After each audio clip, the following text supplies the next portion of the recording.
তো শেষ হয়ে গিয়েছে রাসেলমেনিয়া এক্সোলিউশন নাইট 2 এর শোটি। আর রাসেলমেনিয়া এক্সোলিউশন নাইট 2 এর একেবারে মেইন ইভেন্টে দেখা গেল যে জন সিনা তিনি কোডি রোডসকে হারিয়ে শতবারের মতন চ্যাম্পিয়ন হয়েছেন। এবং জন সিনা এবং কোডি রোডসের মধ্যে যে ম্যাচটি হয়েছে এই ম্যাচটি নিয়ে বর্তমানে কেউই খুশি নয়, কারণ এই ম্যাচটির মধ্যে অনেকেই ধারণা করেছিল যে এই ম্যাচটির মধ্যে দেখা যাবে রক এসে জন সিনাকে সাহায্য করবে এবং তারপর জন সিনাকে শতবারের মতন চ্যাম্পিয়ন হতে দেখা যাবে। আর এই ম্যাচটি নিয়ে কেউ যে খুশি নয় তা আপনারা এই কমেন্টগুলো দেখে আশা করি বুঝতে পারছেন। তো আজকে রাসেলমেনিয়া এক্সোলিউশন নাইট 2 এ কী ম্যাচ দেখা গেল সে সম্পর্কে নিয়ে আলোচনা করা যাক। আজকে রাসেলমেনিয়া এক্সোলিউশন নাইট 2 এর সর্বপ্রথম ম্যাচ শুরু হতে দেখা যায় একটি ট্রিপল থ্রেট ম্যাচ র মেন চ্যাম্পিয়নশিপের জন্য। আর সেই ম্যাচটি দেখা গিয়েছিল রিয়া রিপ্লি ভার্সেস প্রিয়াঙ্কা বেলার ভার্সেস ইউস্কার মধ্যে। তো এই ম্যাচটির মধ্যে রিয়া রিপ্লি এবং ইউস্কার তারা সাধারণভাবে এন্ট্রি নিল, কিন্তু অন্যরকমভাবে এন্ট্রি নেয় প্রিয়াঙ্কা বেলার এবং সেখানে থাকা সমস্ত দর্শকরা অনেকেই ভুগও ছিল প্রিয়াঙ্কা বেলারকে। তো ম্যাচটি শুরু হলে দেখা যায় যে এই ম্যাচটির মধ্যে রিয়া রিপ্লি এবং প্রিয়াঙ্কা বেলার তারা একে অপরের সাথে ফাইট করতে থাকে, কিন্তু এই ম্যাচটির মধ্যে কোনো ভ্যালু দেয় না ইউস্কাইকে। তবু এই ম্যাচটির মধ্যে একে অপরকে আক্রমণ করার চেষ্টা করেছিল ইউস্কাই। আর ইউস্কাই বারবার ফ্লাই জাম্প দিয়েছিল রিয়া রিপ্লি এবং প্রিয়াঙ্কা বেলার উপর। কখনো দেখা যাচ্ছে যে রিয়া রিপ্লি এবং প্রিয়াঙ্কা বেলা তারা রিংয়ের মধ্যে ফাইট করছে এবং রিংয়ের বাইরে গিয়েও ফাইট করছে। যখন রিংয়ের বাইরে গিয়ে রিয়া রিপ্লি এবং প্রিয়াঙ্কা বেলার ফাইট করছিল সেই সময় দেখা গিয়েছিল যে ইউস্কাই তিনি টপ রোপ থেকে তাদের উপরে জাম্প দিতে তার ফ্লাই জাম্প দিতে। তো ম্যাচটির এক পর্যায়ে গিয়ে দেখা গিয়েছে যে এই ম্যাচটির মধ্যে রিয়া রিপ্লি তার ফিনিশার দিয়ে দিয়েছিল প্রিয়াঙ্কা বেলারকে, কিন্তু সে জায়গায় রিয়া রিপ্লি প্রিয়াঙ্কা বেলারকে কিছুই করতে পারেনি। আর আরেক পর্যায়ে গিয়ে দেখা যায় যে ইউস্কাইকে ভয়ঙ্করভাবে আক্রমণ করে রিয়া রিপ্লি এবং প্রিয়াঙ্কা বেলার। এক পর্যায়ে রিয়া রিপ্লি তিনি প্রিয়াঙ্কা বেলারকে ভয়ঙ্করভাবে আক্রমণ করার পর তিনি ইউস্কাইকে টপ রোপ থেকে তার ফিনিশার দিতে যাবে, কিন্তু সেই সময় রিয়া রিপ্লিকে উল্টো আক্রমণ করে দেয় ইউস্কাই। তারপর ইউস্কাই তিনি টপ রোপ থেকে রিয়া রিপ্লির উপর থেকে জাম্প করবে, ঠিক সেই সময় রিয়া রিপ্লি তার দুইটি লেগ দিয়ে দেয় দাঁড়া করিয়ে, যার কারণে সেটাকে ইউস্কাই উল্টো আক্রমণের শিকার হয়। যদি ম্যাচটি এন্ডিং নিয়ে যদি বলা যায় যে ম্যাচটি এক পর্যায়ে গিয়ে দেখা গিয়েছিল যে সে সময় রিয়া রিপ্লি তার ফিনিশার দিতে যাবে প্রিয়াঙ্কা বেলারকে, কিন্তু সেটাকে কাউন্ট ডাউন করে উল্টো প্রিয়াঙ্কা বেলার তিনি তার সেই চুল দিয়ে ভয়ঙ্কর একটি আক্রমণ করে রিয়া রিপ্লিকে এবং সে জায়গায় তারপর তার ফিনিশার দিয়ে দেয় এবং প্রিয়াঙ্কা বেলার তিনি তার ফিনিশার রিয়া রিপ্লিকে দেওয়ার পর যখন পিন করতে যাবে ঠিক সেই সময় ইউস্কাই তিনি টপ রোপ থেকে তার ফিনিশার দিয়ে দেয় এবং সে জায়গায় দেখা যায় যে ইউস্কাই তিনি সে জায়গায় পিন করে তার সাকসেসফুলভাবে র ওমেন চ্যাম্পিয়নশিপটি রিটার্ন করে নেয়। পরবর্তী ম্যাচ দেখা যায় সেই ম্যাচটি দেখা যায় ড্রু ম্যাকইন্টায়ার ভার্সেস ডেমিন প্রিয়েসের মধ্যে। আর এই ম্যাচটি ছিল স্টিক ফাইট ম্যাচ। আর আমার যতটুকু মনে হয় যে এই রাসেলমেনিয়া এক্সোলিউশন নাইট 2 এ যে কয়টি ম্যাচ হয়েছে সবথেকে বেস্ট ম্যাচ হয়ে যায় ড্রু ম্যাকইন্টায়ার এবং ডেমিন প্রিয়েসের ম্যাচটি। আর এই ম্যাচটি নিয়ে অনেকে খুশি না থাকলো এবং এই ম্যাচটিকে অনেকে হেট করলো, কিন্তু এবার রাসেলমেনিয়া নাইট 2 এ যেভাবে ডেলিভারি করলো ড্রু ম্যাকইন্টায়ার এবং ডেমিন প্রিয়েসের এই সিঙ্গেল ম্যাচটি তা প্রশংসাযোগ্য।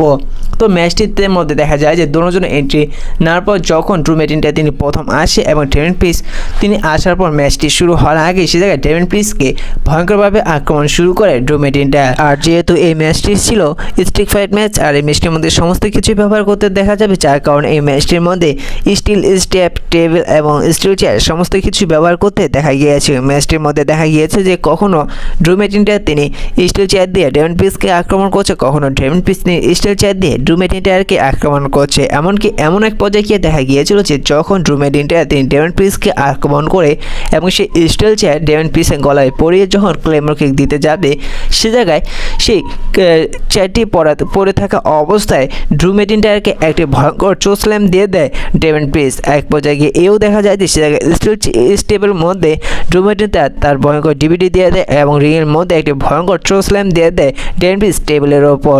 এক পর্যায়ে গিয়ে দেখা যায় যে ম্যাচটির মধ্যে সে জায়গায় ড্রু ম্যাকইন্টায়ারকে ভয়ঙ্করভাবে আক্রমণ করার পর সে জায়গায় একটি রিংয়ের কর্নার একটি স্টিল চেয়ার নিয়ে যায় ডেমিন প্রিয়েস। সেই স্টিল চেয়ারটি রেখে যখন ড্রু ম্যাকইন্টায়ারকে আক্রমণ করবে উল্টো ড্রু ম্যাকইন্টায়ার ডেমিন প্রিয়েসকে আক্রমণ করে দেয়।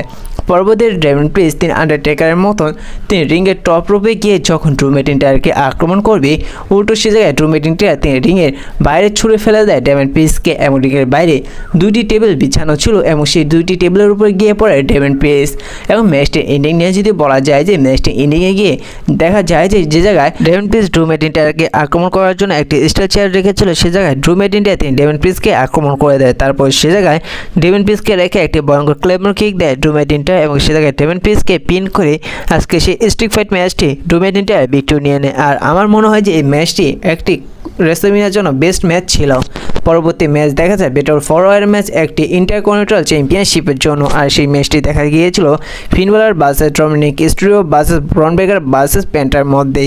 তো ম্যাচটি শুরু হলে দেখা যায় যে এই ম্যাচটির মধ্যে প্রথম ডমিনিক মিস্টেরিও এবং ফিন বালার তারা একটি ট্যাগ টিম হয়ে কাজ করে, আর অপরদিকে ব্রন ব্রেকার এবং পেন্টাকে ভয়ঙ্করভাবে আক্রমণ করতে থাকে। আর এই ম্যাচটির মধ্যে প্রচুর স্পিয়ার দেখা গিয়েছিল ব্রন ব্রেকারের, এমনকি এমনও দেখা গিয়েছিল যে যখন ব্রন ব্রেকার তিনি একটি ভয়ঙ্কর স্পিয়ার দিয়ে দেয় ডমিনিক মিস্টেরিওকে, এবং ঠিক সে সময় ব্রন ব্রেকার সে সময় পিন করবে ডমিনিক মিস্টেরিওকে, ঠিক সে সময় ফিন বালার এসে সেই পিঠ ভেঙে দেয়। তারপর দেখা যায় যে ম্যাচটি তখনই ঘুরে যায় যে তখন কারমেলো আসেন, কারমেলো এসে ইন্টারফিয়ার করতে থাকে, এমনকি কারমেলো এসে তিনি আক্রমণ শুরু করে প্যান্টাকে। এমনকি এক পর্যায়ে দেখা যায় যে কারমেলো তিনি নিয়ে যায় প্যান্টাকে সেই অ্যালাউন্স টেবিলে নিয়ে তাকে ভয়ঙ্কর আক্রমণ করার জন্য, কিন্তু সে সময় ব্রন ব্রেকারকেও কিন্তু আক্রমণ করে তিনি অ্যালাউন্স টেবিলে সে জায়গায় রেখে দিয়েছিল। ঠিক সেই সময় ব্রন ব্রেকার তিনি অ্যালাউন্স টেবিলে যায় এবং অ্যালাউন্স টেবিলে গিয়ে একটি ভয়ঙ্কর স্পিয়ার হিট করে কারমেলোকে, এবং সেই স্পিয়ারের কারণে সে জায়গায় থাকে অ্যালাউন্স টেবিলটি ভেঙে যায় এবং সে জায়গায় প্যান্টও অনেকটা ডিস্ট্রয় হয়ে যায়।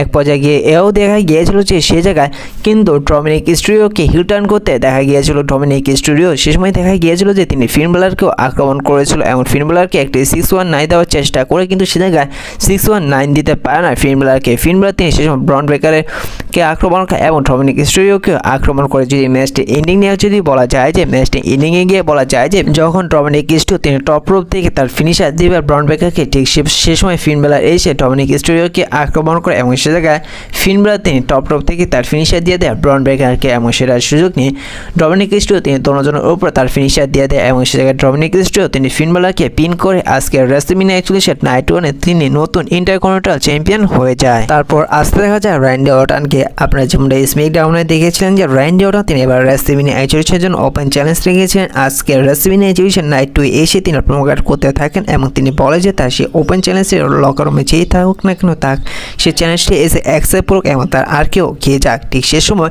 আসেন জো হেনরি, কিন্তু এই জায়গায় অনেকে আশা করেছিল যে এই জায়গায় আসতে দেখা যাবেন রুসেফকে, কিন্তু রুসেফকে না এনে ডাব্লিউডাব্লিউ ভালোই করেছেন, কারণ রুসেফের ফার্স্ট ডেবিউ ম্যাচে ডাব্লিউডাব্লিউ রেসলম্যানিয়াতে রুসেফকে হারাতে পারবেন এবং রেসলম্যানিয়াতে র্যান্ডি অর্টনকেও হারাতে পারবেন না, যার কারণে এবার ডাব্লিউডাব্লিউ জো হেনরিকে নিয়ে এসেছেন এবং জো হেনরি এসে তিনি র্যান্ডি অর্টনের সাথে ম্যাচ রেসল করেন। তো ম্যাচটির মধ্যে দুজনের পারফরমেন্স ভালো ছিল, এমনকি এক পর্যায়ে গিয়ে দেখা যায় যে র্যান্ডি অর্টন তার সে ভয়ঙ্কর আর কেউ দিয়ে দেয় জো হেনরিকে এবং সে জায়গায় জো হেনরিকে পিন করে সেই ম্যাচটিতে ভিক্টরি নিয়ে নেয়। পরবর্তীতে আরও একটি আর কেউ দিয়ে দেয় র্যান্ডি অর্টন জো হেনরিকে। তারপর দেখা যায় যে জো হেনরি তিনিও র্যান্ডি অর্টনকে রেসপেক্ট জানায় এবং র্যান্ডি অর্টন তিনিও জো হেনরিকে রেসপেক্ট জানায়। তারপর দেখা যায় এজি স্টাইলস ভার্সেস লোগান পলের মধ্যে একটি সিঙ্গেল ম্যাচ। তো আমার যতটুকু মনে হয় যে রেসলম্যানিয়া 41 নাইট 2 এর জন্য সবচেয়ে বাজে ম্যাচ ছিল এই ম্যাচটি বলা যায় যে স্ম্যাকডাউন এবং মানডে নাইট রয়ে লেভেলের ম্যাচ ছিল। তো যাই হোক, যেহেতু ম্যাচে হয়েছে রেসলম্যানিয়া তো অবশ্যই আলোচনা করতে হবে। তো এই ম্যাচটির মধ্যে দুজনেই সাধারণভাবে ইন্টারেস্ট নেয় এবং লোগান পলের সাথে তার কোনো জোকার বন্ধুকে দেখা যায়নি, কিন্তু ম্যাচের শেষে গিয়ে দেখা গিয়েছিল, সেটি আপনাদের জানাবো। তো ম্যাচটির মধ্যে দুজনের পারফরমেন্স কিন্তু ভালোই ছিল।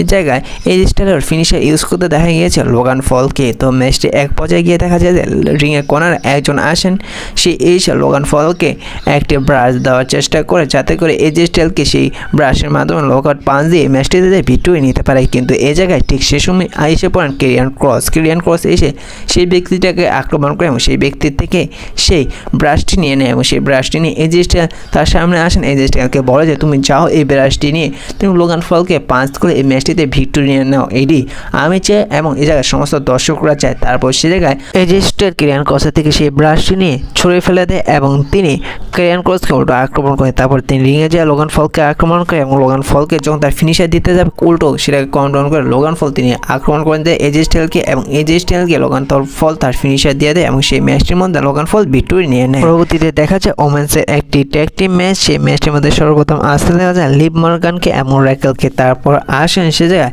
লারা ভালকিরিয়া এবং যেহেতু তো ভেলি ইঞ্জুরি, যার কারণে ভেলিকে রিপ্লেস করে আসতে দেখা গিয়েছে বেকি লিঞ্চকে। তো এই নিয়ে একটি বিস্তারিত ভিডিও আলোচনা করব, কেন বেকি লিঞ্চ আসলো অবশ্যই আপনাদের অনেক কিছুই জানা রয়েছে। তো পর যাই হোক, ম্যাচটি শুরুতে দেখা যায় যে দুজনের পারফরমেন্স ভালো ছিল, দুটো টিমের পারফরমেন্স ভালো ছিল, যেহেতু এটি বলা যায় যে বেকি লিঞ্চের একটি ডেবিউ ম্যাচ ছিল, এটি সবাই ধারণা করে নিয়েছে এই ম্যাচটির মধ্যে অবশ্যই ভেলি এবং লারা ভালকারা তারা নতুন ট্যাগ টিম চ্যাম্পিয়ন হবে।